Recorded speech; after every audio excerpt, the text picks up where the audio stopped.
नमस्ते। वैदिक राष्ट्र में आपका स्वागत है।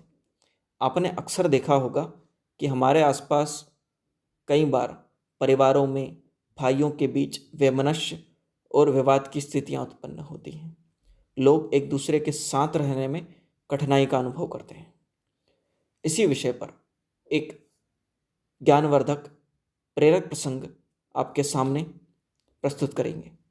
इसको जानने के लिए अंत तक हमारे साथ बने रहिए। वैदिक राष्ट्र को सब्सक्राइब करना ना भूलें। आइए विषय की ओर चलते हैं। राम ठाकुर स्वामी रामकृष्ण परमहंस के पूर्ववर्ती संतों में से थे। उनके एक शिष्य कलकत्ता में बैरिस्टर थे।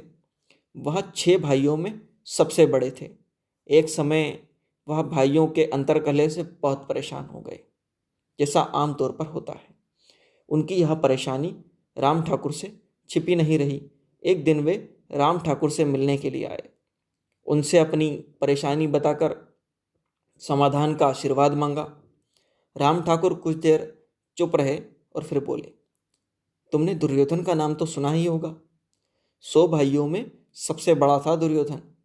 भले ही उसे महाभारत का खलनायक माना गया हो, मगर समूचा महाभारत उल्टा करके देख लो, कहीं एक लाइन भी ऐसी नहीं मिली जिससे पता चले कि उसका अपने 100 भाइयों से कभी झगड़ा हुआ था।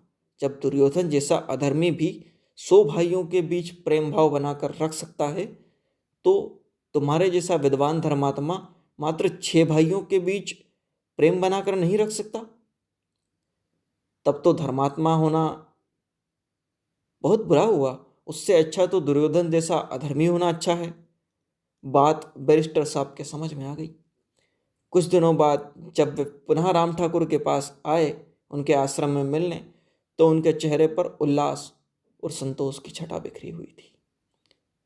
आप भी अपने जीवन में इस बात को उतार लीजिए, हमेशा के लिए अपने साथ बांध लीजिए और ध्यान रखिए कि कभी भी अपने लोगों के साथ वैर वैमनस्य की भावनाएं, दुर्भावनाएं ना पालें, लड़ाई झगड़े ना पालें।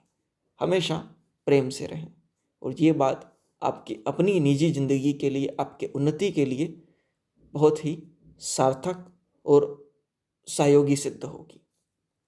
इसीलिए इसको अपने जीवन में उतारें, अपने आप को और उन्नति की ओर अग्रसर करें।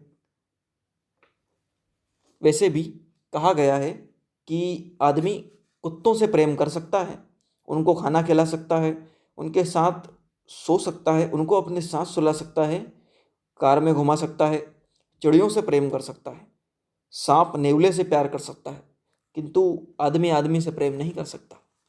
इसलिए मानव प्रेमी बनिए, एक दूसरे से प्रेम कीजिए और एक दूसरे का साथ दीजिए। धन्यवाद। वेद विषयक जानकारियों के लिए, प्रेरक प्रसंगों के लिए वैदिक राष्ट्र को सब्सक्राइब करना ना भूलें। लाइक करें, वीडियो को शेयर करें, अपने कीमती सुझाव कमेंट करके हमें अवश्य बताएं। धन्यवाद।